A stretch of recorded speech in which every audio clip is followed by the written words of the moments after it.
Yes Jayachandran, താങ്കൾക്ക് പൂർത്തിയാക്കാം താങ്കളുടെ വാദം. ഹലോ ഹലോ താങ്കളുടെ വാദം പൂർത്തിയാക്കാം.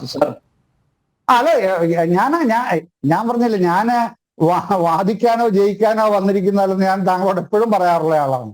എനിക്കങ്ങനെ വാദിക്കുകയും ജയിക്കുകയും വേണ്ടതാണ്. നമ്മൾ പരസ്പരം അഭിപ്രായം പറയുന്നു, അത്രയല്ലേ ഉള്ളൂ. ആ അഭിപ്രായങ്ങളിൽ തെറ്റുണ്ടെങ്കിൽ തിരുത്താൻ ഞാൻ എക്കാലവും എപ്പോഴും തയ്യാറുമാണ്. അതൊന്നും എനിക്ക് ഒരു തർക്കമുള്ള കേസേ അല്ല. എന്റെ അറിവിൽ, എന്റെ ബോധ്യത്തിൽ ഉള്ള കാര്യങ്ങൾ മാത്രമാണ് ഞാൻ പറയുന്നത്. അത് MP പറഞ്ഞത് അത് ഒരു സദാസത്യവാക്യം പോലെ പ്രസക്തമാവുന്നത് അതിന്റെ ഉള്ളടക്കത്തിന്റെ സ്റ്റഫ് കൊണ്ടാണ്. അത് MD യെ പോലെ ഒരാൾ പറയുമ്പോൾ അങ്ങനെ പറയാൻ മറ്റൊരാൾ നമ്മുടെ മുമ്പിൽ ഇല്ലല്ലോ. ഒരാൾ പറഞ്ഞതുകൊണ്ടാണല്ലോ നമ്മളിത് കഴിഞ്ഞ 2 ദിവസമായിട്ട് ചർച്ച ചെയ്യുന്നത്. വേറെ വല്ലവരും ആണെങ്കിൽ അതൊക്കെ വിടൂ ശ്രീ അനിൽ നമ്പ്യാർ. അങ്ങനെ എന്നോട് പറയാതെ. MP ആയതുകൊണ്ടാണ് ചർച്ച ചെയ്യുന്നത്. നിങ്ങൾ ആര് പറഞ്ഞാലും അല്ല, സച്ചിദാനന്ദനാണ് ഇങ്ങനെ ഒരു പ്രസ്താവന ഇറക്കിയതെങ്കിൽ ഞാൻ എന്തായാലും അത് ഡിബേറ്റിന്റെ വിഷയമായിട്ട് ഞാൻ തെരഞ്ഞെടുക്കില്ല. ഒരു സംശയം. സച്ചിദാനന്ദൻ എങ്ങനെ പറഞ്ഞതെങ്കിൽ ഇത് നാഷണൽ പെർസ്പെക്ടീവിൽ ചർച്ചയ്ക്ക് പോയേനെ, അത് വേറെ കാര്യം. അത് വിടൂ. ഞാൻ പറഞ്ഞത് പറഞ്ഞു വരുന്നത് MT-യേക്കാൾ ഒരുപടി മേലെയാണ് സച്ചിദാനന്ദൻ എന്നാണോ? എന്നല്ല, പുള്ളിയുടെ റീച്ച്, പുള്ളി ഇടപെടുന്ന സമൂഹങ്ങൾ, അതൊക്കെ വേറെയാണ്. MT-ക്ക് റീച്ച് ഇല്ലെന്നല്ല ഞാൻ പറഞ്ഞത്. MT-ക്ക് സച്ചിദാനന്ദനുള്ളതിന്റെ 10 മടങ്ങ് റീച്ച് വിദേശങ്ങളിലാണ്. അക്കാദമിയിൽ ഇരുന്ന സമയത്ത് ഇപ്പൊ ആ റീച്ച് ഒന്നും ഇല്ല. അതേ ഇപ്പം തൃശ്ശൂരിലാണല്ലോ ഇരിക്കുന്നത്. അല്ല, അങ്ങനൊന്നും അല്ല.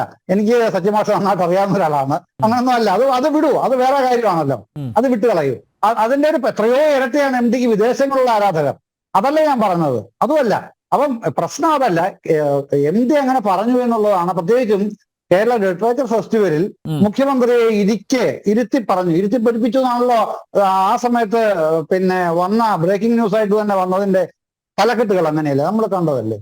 അതൊക്കെ സ്വാഭാവികമായിട്ടും മാധ്യമങ്ങളുടെ ഭാഗത്തു നിന്ന് ചെയ്യേണ്ട കാര്യങ്ങൾ അവർ ചെയ്യും. അതൊക്കെ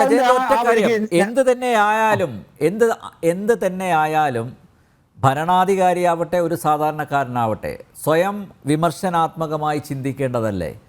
അല്ലെ, MT-യും അത് പറഞ്ഞു. ഇതൊക്കെ ആത്മവിമർശനത്തിന് വിട്ടുകൊടുത്തിരിക്കുകയാണ് അല്ലെ?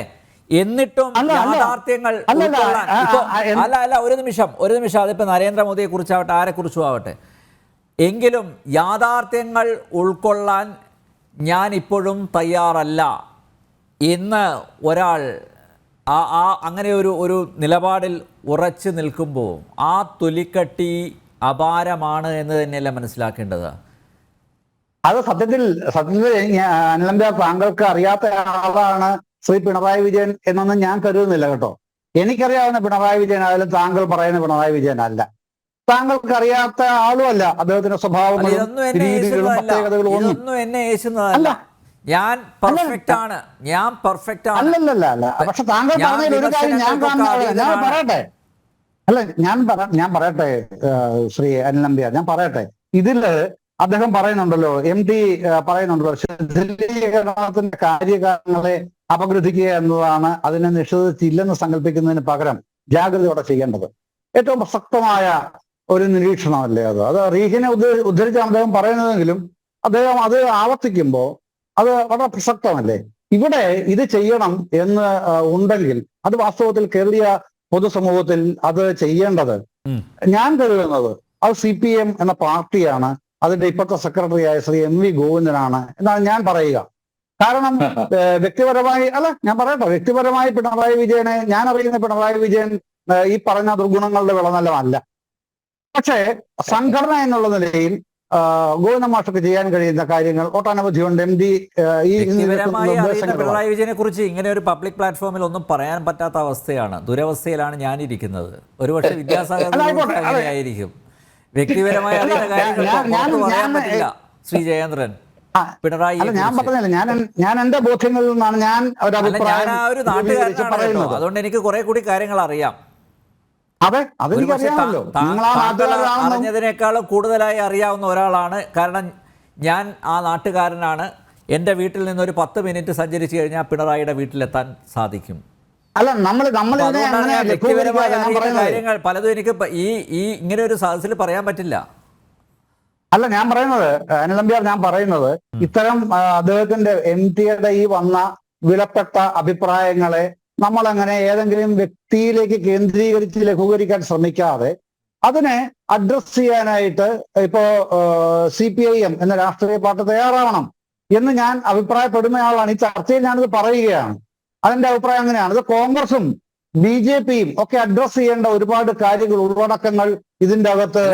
സംസ്ഥാന സെക്രട്ടേറിയറ്റ് ഇന്നത്തെ തീരുമാനം കൂടുതൽ ഇനി ചർച്ചകളിലേക്ക് പോകണ്ടെന്നല്ലേ? അല്ല, അതെനിക്ക് ഞാൻ എന്റെ അഭിപ്രായമല്ല പറയുന്നത്. നിങ്ങൾ എപ്പോ ചർച്ചയ്ക്ക് വിളിച്ചാലും എനിക്ക് സമയമുള്ളപ്പോഴൊക്കെ ഞാൻ വന്ന് പറയുന്നത് എന്റെ അഭിപ്രായമാണ്. CPM-ന്റെ അഭിപ്രായം പറയാൻ എനിക്ക് എന്താ അധികാരം? ഒന്നുമില്ലല്ലോ. അത് വിടൂ. ഞാൻ അതല്ല പറയുന്നത്. ഞാൻ പറയുന്നത് അതാണ്. അത്തരത്തിൽ MT-യെ പോലെ മഹാനായ ഒരു മലയാളി അത്തരം കാര്യങ്ങൾ, അദ്ദേഹം 20 വർഷം മുമ്പ് എഴുതിയ കാര്യങ്ങൾ വീണ്ടും പുനരാനയിക്കുമ്പോൾ, പൊതുസമൂഹത്തിലേക്ക് പുനരാനയിക്കുമ്പോൾ അത് അഡ്രസ് ചെയ്യപ്പെടണം പൊതുസമൂഹത്തിന്റെ ഭാഗത്തുനിന്ന്. അതാരാണ്? അത് ഗവൺമെന്റ് അല്ല അഡ്രസ് ചെയ്യണമെന്ന് ഞാൻ വിചാരിക്കുന്നത് കേരളത്തിലെ പൊതുരാഷ്ട്രീയ പ്രസ്ഥാനങ്ങൾ അത് അഡ്രസ് ചെയ്യാനുള്ള ഉത്തരവാദിത്വം ഉണ്ട് എന്ന് കരുതുന്നയാളാണ് ഞാൻ. അത് അവരെങ്ങനെ കാണുമെന്നുള്ളത് പിന്നീടുള്ള കാര്യമാണ്. ഞാൻ എന്റെ അഭിപ്രായം പറയുകയാണ്. അതാണ് അക്കാര്യത്തിലുള്ള എന്റെ അഭിപ്രായം. പിന്നെ ഇതിനെ പിണറായിയിലേക്ക് ചുരുക്കി കെട്ടാൻ അങ്ങനെ വേണ്ടവർക്ക് അതെല്ലാം പിണറായിയെ കുറിച്ചാണ്. കേരളം മുഴുവൻ ഈ പിണറായിയുടെ കെടുതികൾ കൊണ്ട് പൊറുതി മുട്ടുന്ന ഒരു പ്രദേശമായി ഇന്ത്യയിൽ മാറിക്കഴിഞ്ഞിട്ട്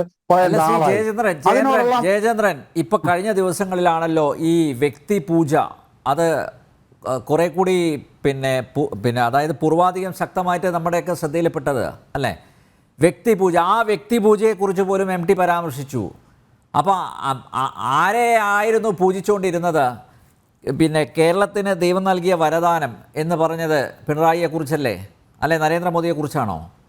അപ്പോൾ ആ വ്യക്തി പൂജ പോലും പരാമർശിക്കുന്ന ഒരു ഘട്ടം അത് കേരളീയ പരിസരത്തിൽ നിന്നുകൊണ്ടാണ് എന്ന് തിരിച്ചറിയാൻ അത് പറ്റാത്തതല്ല, അറിയാം, പക്ഷെ പുറത്തു പറയാൻ പറ്റില്ല. അതും ഒരു തരത്തിൽ പിണറായിയെ ഭയക്കുന്നത് കൊണ്ടാണ്. അങ്ങനെ ഇത് കേരളീയ പരിസരത്തിൽ നിന്നുകൊണ്ടാണ് പറഞ്ഞത് MT. ഇത് ഉദ്ദേശിച്ചത് പിണറായിയെയാണ്, അല്ലെ നിലവിലുള്ള ഭരണകൂടത്തെയാണ് എന്ന് അരിയാഹാരം കഴിക്കുന്ന ആർക്കും മനസ്സിലാവും. താങ്കൾക്കും ഉള്ളിൻ്റെ ഉള്ളിൽ അറിയാം ഇത് പിണറായിയെ കുറിച്ചാണ് പറഞ്ഞത് എന്ന്. പക്ഷേ അത് പുറത്ത് പറയാൻ മടിക്കുന്നു താങ്കളെ പോലുള്ള. കാരണം ഉള്ളിൻ്റെ ഉള്ളിൽ പിണറായി ഭയം തന്നെ. അല്ല, എനിക്ക് പിണറായി എന്നല്ല ഒരാളെയും ഭയക്കേണ്ട കാര്യമില്ല. എനിക്ക് ആകപ്പാടെ ഭയമുള്ളത് ഒരാളെ മാത്രമേ ഉള്ളൂ, അത് എന്നെയാണ്. ഞാൻ എന്നെ മാത്രം ഭയന്ന് ജീവിക്കുന്ന ഒരാളാണ്. ഞാൻ മറ്റൊരാളുടെയും ഭയത്തിന് കീഴ്പ്പെട്ടോ അത്തരം നിർദ്ദേശങ്ങൾക്കനുസരിച്ചോ നടക്കുന്ന ഒരാളെ അല്ല. ഞാൻ സെൽഫ് മെയ്ഡ് മാനാണ്. എനിക്ക് എന്നെ മാത്രം ഭയന്നാൽ മതി. എന്റെ നിലപാടും അത്രേ ഉള്ളൂ. അത് എല്ലാവർക്കും, എന്നെ അറിയുന്ന എല്ലാവർക്കും അറിയുന്നതുമാണ്. അത് വേറെ കാര്യം. പക്ഷെ എന്റെ ബോധ്യത്തിലുള്ള പിണറായി അതല്ല എന്നാണ് ഞാൻ താങ്കൾക്ക് മറുപടിയായിട്ട് മുമ്പ് തന്നെ പറഞ്ഞത്. താങ്കൾക്ക് കൂടുതൽ അറിയുകയും ചെയ്യാതിരിക്കും, അത് വേറെ കാര്യം. പക്ഷേ ഞാൻ പറഞ്ഞത് MT-യെ പോലെ കേരളത്തിന്റെ മഹാനായ ഒരു മകൻ, ഒരു പുത്രൻ ഇത്തരം കാര്യങ്ങൾ 20 വർഷം മുമ്പ് പറഞ്ഞത് വീണ്ടും നമ്മുടെ മുമ്പിലേക്ക് വെക്കുമ്പോൾ അതിനെ അഡ്രസ് ചെയ്യാൻ നമ്മുടെ നാട്ടിലെ പൊതുരാഷ്ട്രീയ പ്രസ്ഥാനങ്ങൾക്ക് ഒരു ഉത്തരവാദിത്വം കാണിക്കാനുള്ള സ്പേസ് ആണ് MT തുറന്നു വെക്കുന്നത്. അത് എത്രത്തോളം സ്വീകാര്യമായിട്ട് അവർ കൈകാര്യം ചെയ്യുന്നു എന്നുള്ളത് മറ്റൊരു വിഷയമാണ്. അതിലേക്ക് എത്രത്തോളം വരുന്നു എന്നുള്ളതാണ്.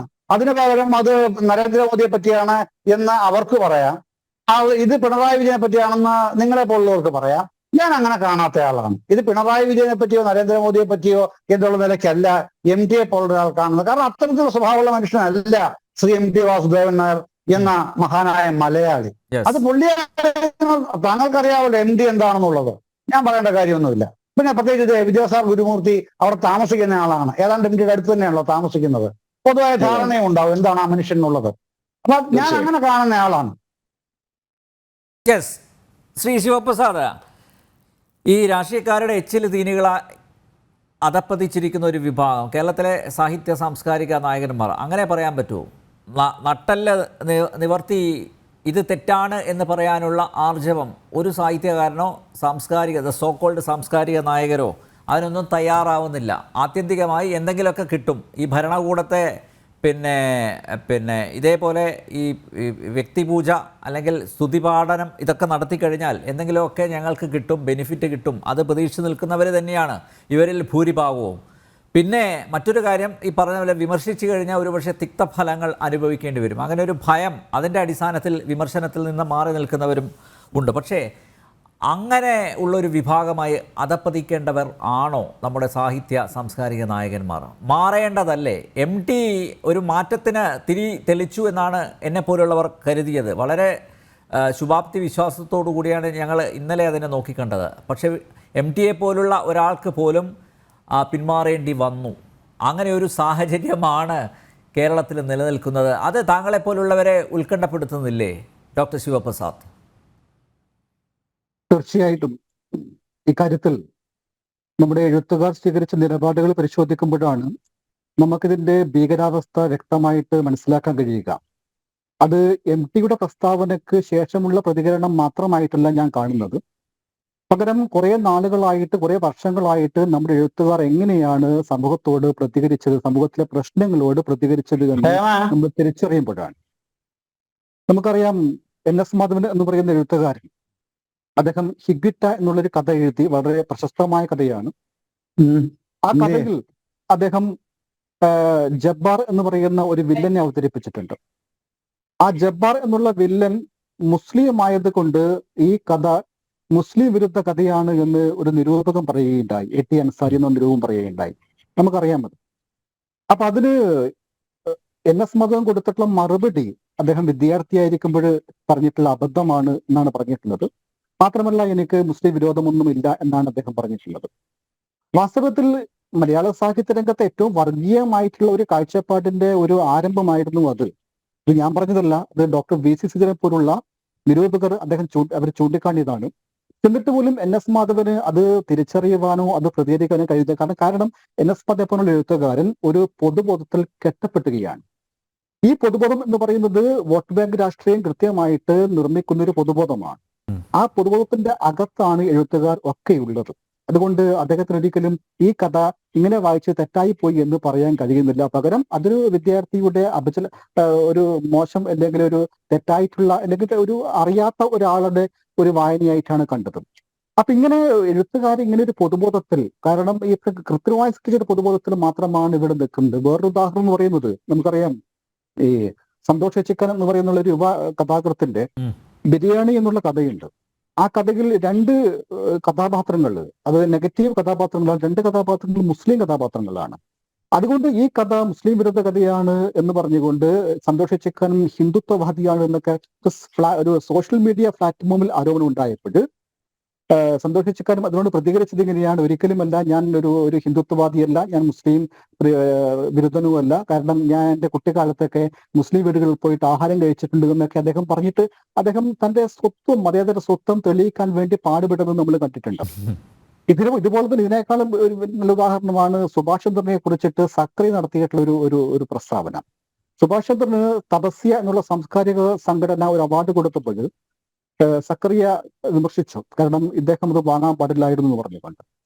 അദ്ദേഹം ഒരു ഹിന്ദുത്വവാദികളുടെ കൂടിയാണ് എന്നൊക്കെ പറഞ്ഞപ്പോൾ സുഭാഷ് ചന്ദ്രൻ പറഞ്ഞതിന് മറുപടി, ഒരിക്കലുമല്ല, ഞാൻ ഒരു ഹിന്ദുത്വവാദിയല്ല, ഞാൻ ഒരു മതേതരനാണ്. കാരണം എൻ്റെ ഭാര്യ പ്രസവിച്ചു കിടക്കുമ്പോൾ ആദ്യത്തെ ആ കുട്ടിക്ക് തൊട്ടടുത്ത് കിടക്കുന്ന ഒരു മുസ്ലിം ആള് കൊടുത്തിട്ടുള്ള സംസം വെള്ളം കൊടുത്ത ഒരാളാണ് ഞാൻ. അതുകൊണ്ട് ഞാനൊരു മതേതരവാദിയാണ് എന്നൊക്കെ തെളിയിക്കപ്പെടുകയാണ്, തെളിയിക്കാൻ ബാധ്യസ്ഥമാകുകയാണ്. ഇത്തരത്തിൽ നമ്മുടെ എഴുത്തുകാര് ഒരു ആരോപണം ഉന്നയിക്കുമ്പോൾ തന്നെ താൻ ഒരു മതേതരവാദിയാണെന്നും താൻ ജനാധിപത്യവാദിയാണെന്നും എന്നൊക്കെ ഇങ്ങനെ നിരന്തരം തെളിയിക്കാൻ വിധിക്കപ്പെട്ടുകൊണ്ടിരിക്കുന്ന ഒരു അവസ്ഥയിലാണ് നമ്മുടെ എഴുത്തുകാർ ജീവിക്കുന്നത്. അതുകൊണ്ട് ഈ ഒരു വോട്ട് ബാങ്ക് രാഷ്ട്രീയം മുന്നോട്ട് വെക്കുന്ന അല്ലെങ്കിൽ മറ്റേതെങ്കിലും രാഷ്ട്രീയ പാർട്ടികൾ മുന്നോട്ട് വെക്കുന്ന അജണ്ടയ്ക്ക് അനുസരിച്ച് ജീവിക്കേണ്ടി വരുന്ന എഴുത്തുകാരാണ് നമ്മൾ ഇന്ന് കാണുന്നത്. ഉദാഹരണം കൂടി അടുത്ത കാലത്ത് ഉദാഹരണം കൂടി പറയുക, സച്ചിദാനന്ദൻ എഴുത്തുകാരൻ. ആ സച്ചിദാനന്ദൻ എഴുത്തുകാരനെ കുറിച്ച് ഞാൻ നടത്തിയിട്ട് 2 പ്രസ്താവനകൾ ഇപ്പോഴും ചർച്ച ചെയ്തുകൊണ്ടിരിക്കുകയാണ്. ഈ സമകാലിക മലയാളം വാരികയിൽ 2-3 ലക്കങ്ങളിലായിട്ട് ഞാൻ നടത്തിയിട്ട് 1-2 പ്രസ്താവനകൾ ഇങ്ങനെ ചർച്ച ചെയ്യുകയാണ്. എന്തുകൊണ്ട് സച്ചിദാനന്ദനെ കുറിച്ച് ഞങ്ങൾ പറഞ്ഞു എന്നുള്ളത്, നമുക്ക് 2022 ഒക്ടോബർ മാസത്തിൽ സച്ചിദാനന്ദൻ കോഴിക്കോടുള്ള ഒരു മുസ്ലിം മത സംഘടന നടത്തിയിട്ടുള്ള പരിപാടിയിൽ പോയിട്ട് കവിത അവതരിപ്പിക്കുകയും അതേ സച്ചിദാനന്ദൻ തൊട്ടടുത്ത ജനുവരി മാസം 2 മാസത്തിന് ശേഷം ഹിന്ദു കോൺക്ലേവിൽ നടക്കുന്ന പരിപാടിയിൽ പങ്കെടുക്കുന്ന എഴുത്തുകാരെ ബഹിഷ്കരിക്കണമെന്ന് ആഹ്വാനം ചെയ്യുകയും ചെയ്യുന്നുണ്ടായിട്ടുണ്ട്. അപ്പൊ ഇതിനെക്കുറിച്ച് പറയുമ്പോൾ ഞാൻ പറഞ്ഞിട്ടുണ്ട്, കൃത്യമായിട്ട് സച്ചിദാനന്ദൻ എന്ത് വർഗീയതയാണ് പറയുന്നത് ഇവിടെ. കാരണം ഒരു മുസ്ലിം സംഘടനയുടെ പരിപാടിയിൽ പോയിട്ട് കവിത അവതരിപ്പിക്കുകയും തൊട്ടടുത്ത മാസം പോയിട്ട് ഹിന്ദു കോൺഗ്രസിൽ പങ്കെടുക്കുന്ന എഴുത്തുകാരെ ബഹിഷ്കരിക്കണമെന്ന് പറയുന്ന സച്ചിദാനന്ദന് സമൂഹത്തിൽ എന്ത് കാഴ്ചപ്പാടാണ്, എന്ത് സന്ദേശമാണ് നൽകുന്നത്? ഇതിനെക്കുറിച്ച് ഞാൻ കൃത്യമായിട്ട് ഒരു വിമർശനം ഉന്നയിച്ചപ്പോൾ അതാണ് ഇപ്പോഴും വാരികകൾ ചർച്ച ചെയ്തുകൊണ്ടിരിക്കുന്നത്. അപ്പൊ ഇതുപോലെ തന്നെ ഒരുപാട് കാര്യങ്ങൾ സച്ചിദാനന്ദനെ കുറിച്ച് പറയാൻ ഒരുപാട് കാര്യങ്ങളുണ്ട്. ഇങ്ങനെയുള്ള നട്ടല് പണയം വെച്ച എഴുത്തുകാർ ഭരിക്കുന്ന കുറെ കാലമായി ഭരിക്കുന്ന ഒരു അവസ്ഥയാണ് കേരളത്തിലുള്ളത്. അവിടെ വെച്ചാണ് നമ്മൾ ഒ വി വിജയനെ പോലുള്ള എഴുത്തുകാരനെ ഓർമ്മിക്കേണ്ടത്. കാരണം ഇന്ദ്രപ്രസ്ഥത്തിൽ ഇരുന്നു കൊണ്ട് അദ്ദേഹം എഴുതിയ ധർമ്മപുരാണം എന്ന നോവൽ ഓർമ്മിക്കണമെന്നുള്ളത്. ആ ധർമ്മപുരാണം എന്ന നോവലിന്റെ കൃത്യമായിട്ടുള്ള ഒരു അവസ്ഥയാണ് പലപ്പോഴും ഇന്ന് കേരളത്തിൽ നാം കാണുന്നത്. ഒരിക്കലും അംഗീകരിക്കില്ല. വിജയനെ അംഗീകരിച്ചിട്ടില്ല, അതുപോലെ തന്നെ KPF അംഗീകരിച്ചിട്ടില്ല, എം ഗോവിന്ദൻ അംഗീകരിച്ചിട്ടില്ല, CJ തോമസിനെ അംഗീകരിച്ചിട്ടില്ല. ഇവരൊന്നും ഈ സ്വതന്ത്രമായി ചിന്തിക്കുന്ന ആരെയും ഇടതുപക്ഷം ഇന്നേവരെ അംഗീകരിച്ചിട്ടില്ല. അങ്ങനെയുള്ള ഒരു അവസ്ഥയിൽ സ്വാഭാവികമായിട്ടും തങ്ങൾക്ക് കിട്ടുന്ന കുറെ അവാർഡുകളോ സ്ഥാനങ്ങളോ മാത്രം നേടിയിട്ട് ഇങ്ങനെ കഴിയാം എന്നുള്ളത് മാത്രമേ നമ്മുടെ കേരളത്തിലെ മിക്ക ഇടത് എഴുത്തുകാരും ചിന്തിക്കുന്നുള്ളൂ, പ്രവർത്തിക്കുന്നുള്ളൂ. ഇതിനെക്കുറിച്ച് വളരെ കൃത്യമായിട്ട് ഞാൻ ലേഖനം എഴുതിയിട്ടുണ്ട്, അതുപോലെ തന്നെ പല കാര്യങ്ങളിലും പറയാറുണ്ട്. പക്ഷെ അതിനെക്കുറിച്ചൊക്കെ ഈ ചർച്ചകൾ നടന്നുകൊണ്ടിരിക്കുകയാണ് ഇപ്പോഴും. അപ്പൊ അതിന് സന്തോഷമുണ്ട്. കാരണം MT അങ്ങനെ പറയുമ്പോൾ MTയുടെ വാക്കുകൾ പോലും വളച്ചൊടിച്ചുകൊണ്ടാണ് പലപ്പോഴും സച്ചിദാനന്ദനും ഒക്കെ സക്കറിയ നമുക്കറിയാം, സക്കറിയൊക്കെ ഒരിക്കലും തല്ലുകൊണ്ടതാണ്. പയ്യന്നൂർ നടത്തിയിട്ടുള്ള ഒരു സമ്മേളനത്തിൽ വെച്ചിട്ട് സത്യം പറഞ്ഞപ്പോൾ തല്ലുകൊണ്ടിട്ടും പഠിച്ചില്ല. ഇല്ല, തല്ലുകൊണ്ടിട്ടും അത് ജനാധിപത്യ വിരുദ്ധമാണ് എന്ന് പോലും അദ്ദേഹം പറഞ്ഞിട്ടില്ല. അത് ആലോചിക്കേണ്ട വിഷയമാണ്. അത് അങ്ങനെയുള്ള ഒരു അടിമകളായിട്ട് എഴുത്തുകാരുടെ നാടായിട്ട് കേരളത്തിലെ എഴുത്തുകാർ അധപ്പതിച്ചു എന്നുള്ളതിന്റെ ഏറ്റവും നല്ല ഒരു തെളിവാണ് ഈ MTയുടെ പ്രസ്താവനയ്ക്ക് ശേഷം നടന്നിട്ടുള്ള കുറെ നിലപാടുകൾ പരിശോധിച്ച് നമുക്ക് മനസ്സിലാക്കാൻ കഴിയുക. ഇതാണ് എനിക്ക് പറയാനുള്ളത്. എഴുത്തുകാരെന്തുകൊണ്ട് ഇങ്ങനെ, അതുകൊണ്ടാണ് KPF പറഞ്ഞിട്ടുള്ളത്, നിങ്ങൾ അപ്പം വാങ്ങിച്ചിട്ട് സ്വാതന്ത്ര്യം കൊടുക്കരുത് ഒരിക്കലും. രാഷ്ട്രീയക്കാരൊന്നും അപ്പം വാങ്ങിച്ചിട്ട് നിങ്ങൾ സ്വാതന്ത്ര്യം കൊടുക്കരുത്. എഴുത്തുകാർക്ക് ഒരു വിലയുണ്ട്. ഇപ്പൊ സുകുമാർ അഴീക്കോട് ഒരുപാട് വിയോജിപ്പുണ്ടെങ്കിൽ, പക്ഷെ സുകുമാർ അഴീക്കോടൊക്കെ ഒരു കാര്യം പറയുമ്പോൾ കൃത്യമായിട്ടും അത് ജനങ്ങൾ അംഗീകരിച്ചിരുന്നു, ഏറ്റെടുത്തിരുന്നു. ആ കാലഘട്ടത്തില് KPF ഒരു കാര്യം പറയുമ്പോൾ അംഗീകരിച്ചിരുന്നു. അങ്ങനെയുള്ള നട്ടലിലുള്ള എഴുത്തുകാർ ഇന്നില്ല. അതാണ് പ്രശ്നം. പലപ്പോഴും പറയാറുണ്ട്, ഇപ്പൊ എഴുത്തുകാരൊക്കെ പറയുന്നത് ആർക്കാണ് ഒരു വിലയുണ്ടാവുക എന്ന്. MT പറഞ്ഞപ്പോൾ ഒരു പൊള്ളി ആൾക്കാർക്ക്. പക്ഷെ ഈ പറഞ്ഞ നേരത്തെ അനിൽ പറഞ്ഞ പോലെ സച്ചിദാനന്ദാണ് ഇത് പറഞ്ഞില്ലെങ്കിൽ നമുക്കാരും ചർച്ച ചെയ്യില്ലായിരുന്നു. കാരണം അദ്ദേഹം ഈ 40 വർഷം നിലപാടുകൾ മാറ്റുന്ന ആളാണെന്ന് നമുക്കറിയാം. സച്ചിദാനന്ദൻ ഈ അക്കാദമിയൊക്കെ പുച്ഛിച്ചു പറഞ്ഞ ആളാണ്. ഇപ്പോൾ അക്കാദമി ഇല്ലെങ്കിൽ ജീവിക്കാൻ പറ്റുന്ന അവസ്ഥയായി. അപ്പൊ നമുക്കറിയാം, ഒരു കാലത്ത് സച്ചിദാനന്ദൻ ഈ അവാർഡ് വാപ്പസ് നടത്തിയാണ്, നമുക്ക് ഓർമ്മയുണ്ട്. ആ അവാർഡ് വാപ്പസ് നടത്തിയപ്പോൾ തന്നെ അതേ ഗവൺമെന്റിന്റെ ഫെലോഷിപ്പ് വാങ്ങിയിട്ട് അദ്ദേഹം ഷിംലയിൽ ഗവേഷണം നടത്തുകയായിരുന്നു. നമുക്കറിയാം, അതിനെക്കുറിച്ച് വളരെ കൃത്യമായിട്ട് TP രാജീവൻ എഴുതിയിട്ടുണ്ടായിരുന്നു. അപ്പൊ ഇങ്ങനെ കാപട്യത്തിന്റെ ആൾരൂപമായിട്ട് മാറുന്ന എഴുത്തുകാരെയാണ് നമ്മൾ കേരളത്തിൽ ഇപ്പോൾ കണ്ടുകൊണ്ടിരിക്കുന്നത്. ഇതിന്റെ ഏറ്റവും വലിയ പ്രശ്നം എന്ന് പറഞ്ഞാൽ നമുക്ക് സാഹിത്യ വിമർശനം എന്ന് പറയുന്ന ഒരു വിഭാഗം മലയാളത്തിൽ ഇല്ല എന്നുള്ളതാണ്. എല്ലാവരും എഴുത്തുകാരെ പുകഴ്ത്തുന്നു. ഒരു സാഹിത്യ വിമർശകന്റെ യഥാർത്ഥമായിട്ടുള്ള ഒരു വിടവ് നമുക്ക് കൃത്യമായിട്ടും മലയാളത്തിൽ കാണുന്നുണ്ട്. അതൊരു പ്രധാനപ്പെട്ട ഒരു വിഷയമായിട്ട് മാറുകയാണ്. അതാണ് എനിക്ക് ഉന്നയിക്കാനുള്ള കാര്യം. രാഷ്ട്രീയം വേറെ, നമ്മുടെ എഴുത്തുകാർക്ക് എന്ത് സംഭവിച്ചോ? രാഷ്ട്രീയം എന്റെ വിഷയമേ അല്ല. പക്ഷെ എഴുത്തുകാർ എന്തുകൊണ്ട് ഇങ്ങനെ അടിമകളായിട്ട് മാറി എന്നുള്ളതാണ് നമ്മുടെ പ്രധാനപ്പെട്ട വിഷയമായിട്ട് എനിക്ക് തോന്നിയിട്ടുള്ളത്. ഡോക്ടർ ശിവപ്രസാദ്, താങ്കളുടെ നിരീക്ഷണങ്ങളോട് പൂർണ്ണമായും യോജിക്കുന്നു. ശ്രീ ഹരിദാസ്, ഭരണാധികാരിയെ പോലും വിമർശിക്കാൻ പറ്റാത്ത ഒരു സാമൂഹിക പരിസരമാണ് ഇപ്പോൾ കേരളത്തിൽ സൃഷ്ടിക്കപ്പെട്ടിരിക്കുന്നത്. MTയുടെ അവസ്ഥ തന്നെ, അത് ഇന്നലെ പറഞ്ഞു, ഇന്ന് അദ്ദേഹത്തിന് തിരുത്തേണ്ടി വന്നിരിക്കുന്നു. ഇതിനെ ഇങ്ങനെ നമ്മൾ നിസ്സഹായ അവസ്ഥയോടുകൂടി നോക്കിക്കണ്ടാൽ മതിയോ? അത് ഒരു സാധാരണ മലയാളിയുടെ ഒരു ദുരവസ്ഥ, ഗതികേട് കൂടിയല്ലേ അത്?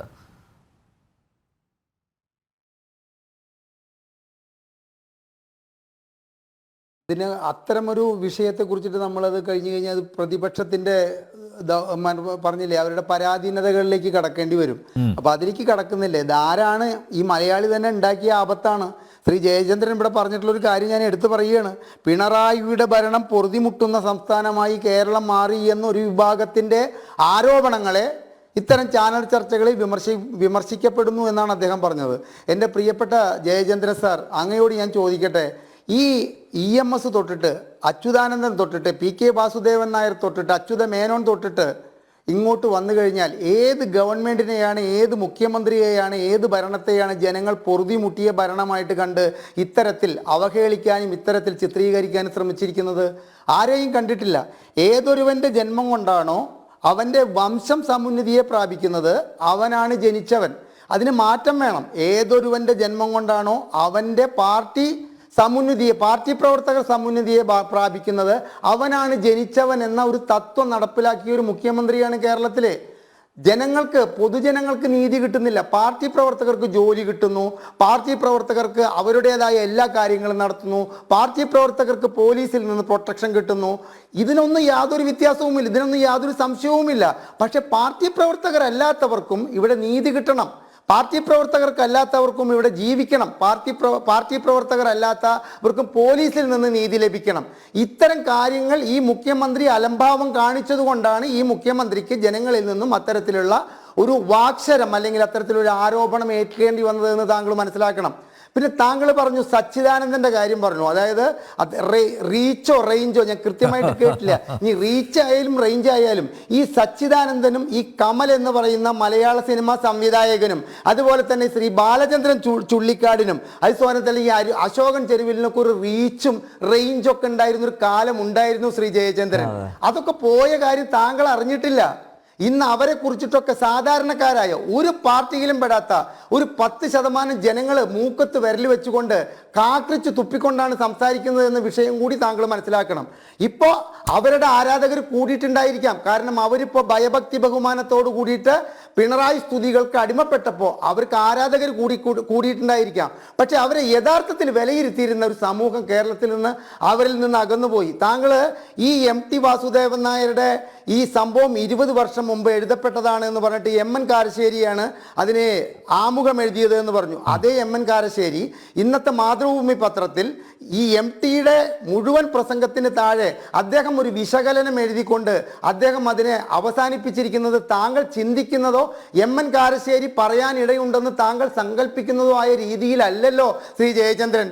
അതൊന്നെടുത്ത് താങ്കൾ വായിച്ചിട്ടുണ്ടാവും, ഒരു പ്രാവശ്യം കൂടി വായിച്ചു നോക്കൂ. ഒരു പക്ഷേ എൻ്റെ വിദ്യാഭ്യാസ കുറവ് കൊണ്ടോ എൻ്റെ വിവരക്കേട് കൊണ്ടാണ് ഞാൻ പറയുന്നതെങ്കിലും ഞാനത് വായിച്ചപ്പോൾ എനിക്ക് തോന്നിയിട്ടുള്ളത് അന്നത്തെ കാരശ്ശേരി പറഞ്ഞിരിക്കുന്നത് AB വാജ്പേയിയെയും അല്ലെങ്കിൽ നമ്മുടെ BJPയുടെ നേതാക്കന്മാരെയും കുറിച്ചിട്ടുള്ള കാഴ്ചപ്പാട് ഈ താങ്കൾ ആരെക്കുറിച്ച് പറഞ്ഞാലും കേരളത്തിലത്തെ കമ്മ്യൂണിസ്റ്റുകാർ വരെ AB വാജ്പേയിയെ കുറിച്ചിട്ട് അദ്ദേഹത്തിൻ്റെ ഭരണത്തെക്കുറിച്ചിട്ടും അദ്ദേഹത്തിൻ്റെ കാഴ്ചപ്പാടിനെ കുറിച്ചിട്ടും നെഹ്റു പ്രശംസിച്ച ഒരു വ്യക്തിയല്ലേ ശ്രീ AB വാജ്പേയി.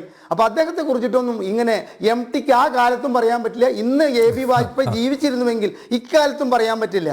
താങ്കൾ ഒരു കാര്യം മനസ്സിലാക്കുക, ഇത്തരം വിഷയങ്ങളൊക്കെ എൻ്റെ നാട്ടിലെ ഒരുവിധം കമ്മ്യൂണിസ്റ്റുകാർക്കൊന്നും കണ്ടുകൂടാണ്ടായിട്ടുണ്ട്. പക്ഷെ അവർക്ക് പ്രിയപ്പെട്ടവരായിരുന്നു ഞാൻ. അതായത് ഉമ്മൻചാണ്ടിയുടെ 2014 മുതൽ 2011 മുതൽ 16 വരെയുള്ള ഭരണത്തെയും സരിതാ നായരുടെ ഇടപെടലിനെയും സോളാർ കേസിനെയും ഒക്കെ വിമർശിച്ചപ്പോൾ ഹരിദാസ് നല്ലവനായിരുന്നു അവർക്ക്. ഇപ്പം അവരൊന്നും എന്നെ കണ്ട മിണ്ടാറുമില്ല, എനിക്ക് അതിലോട്ട് ഒരു വിഷമവുമില്ല. പക്ഷെ ഞാൻ ജീവിക്കുന്ന എറണാകുളത്ത് ഒരുപാട് സഖാക്കൾ ഞാനുമായിട്ട് ആശയവിനിമയം നടത്തുന്നവരുണ്ട്. അതിൽ ഇന്ന് ഈ MTയുടെ വിഷയം ഒരു സഖാവുമായിട്ടുള്ള ആശയവിനിമയത്തിൽ പറഞ്ഞത് എന്താണെന്നറിയോ?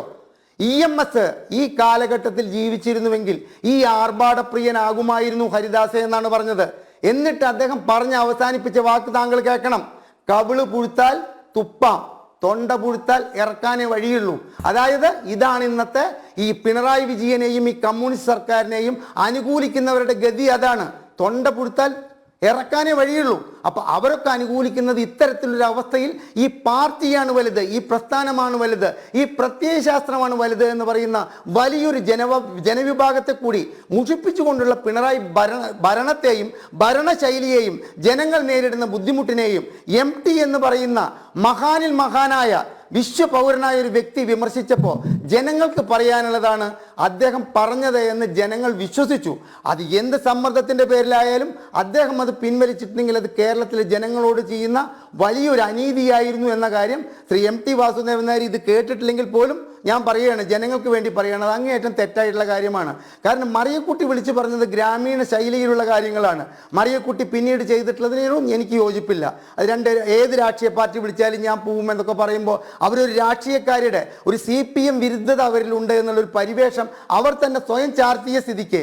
പക്ഷേ മറിയക്കുട്ടി പറഞ്ഞ സത്യങ്ങൾ അവിടെ കിടക്കെ തന്നെ അതിൻ്റെ മുകളിൽ കയറി നിന്നുകൊണ്ടാണ് MT ജനങ്ങളെ നോക്കി എഴുതി തയ്യാറാക്കി കൊണ്ടുവന്ന് പ്രസംഗിച്ചു വന്ന ആവേശത്തിലല്ല അദ്ദേഹം പറഞ്ഞത്. എഴുതി തയ്യാറാക്കി കൊണ്ടുവന്ന് അതിന് 20 വർഷത്തെ പഴക്കമുണ്ടെങ്കിലും 50 വർഷത്തെ പഴക്കമുണ്ടെങ്കിലും അത് കേരളത്തിലെ ജനങ്ങൾ പറയാൻ ആഗ്രഹിച്ചതാണ് ശ്രീ അനിൽ നമ്പ്യാർ. അത് MT പറഞ്ഞിരുന്നതിൽ ഉറച്ചു നിന്നിരുന്നുവെങ്കിൽ ഒരു പക്ഷേ പിണറായി വിജയനിൽ ഒരു കടുകുമണിയുടെ മാറ്റം, അല്ലെങ്കിൽ ഇടതുപക്ഷ ഭരണത്തിൽ ഒരു കടുകുമണിയുടെ മാറ്റം ഉണ്ടായെങ്കിൽ അതിൻ്റെ മുഴുവൻ ക്രെഡിറ്റും ആ മഹാനായ മനുഷ്യനിലേക്ക് എത്തിച്ചേരുമെന്നാണ് എനിക്ക് പറയാനുള്ളത്. യെസ്, ശ്രീ ഹരിദാസ് ചൂണ്ടിക്കാണിച്ചതുപോലെ കേരളത്തിലെ ജനങ്ങൾ പറയാൻ ആഗ്രഹിച്ചതാണ് MT തുറന്ന് പറഞ്ഞത്. അദ്ദേഹം തന്നെ പറഞ്ഞു, ഞാൻ യാഥാർത്ഥ്യമാണ് അവതരിപ്പിച്ചത്, വിമർശിക്കുകയായിരുന്നില്ല. പ്രിയപ്പെട്ട MT, വലിയ മതിപ്പായിരുന്നു, വലിയ ബഹുമാനമായിരുന്നു, ആദരവായിരുന്നു. പക്ഷേ താങ്കളുടെ നിലപാട് മാറ്റം എന്നെപ്പോലുള്ള മലയാളികളെ ഏറെ വേദനിപ്പിക്കുന്നു. ജനൻ ടിവിയുടെ പൂർണ്ണമാകുന്നു. ചർച്ചയിൽ പങ്കെടുത്ത എല്ലാ അതിഥികൾക്കും നന്ദി, ഒപ്പം പ്രേക്ഷകർക്കും.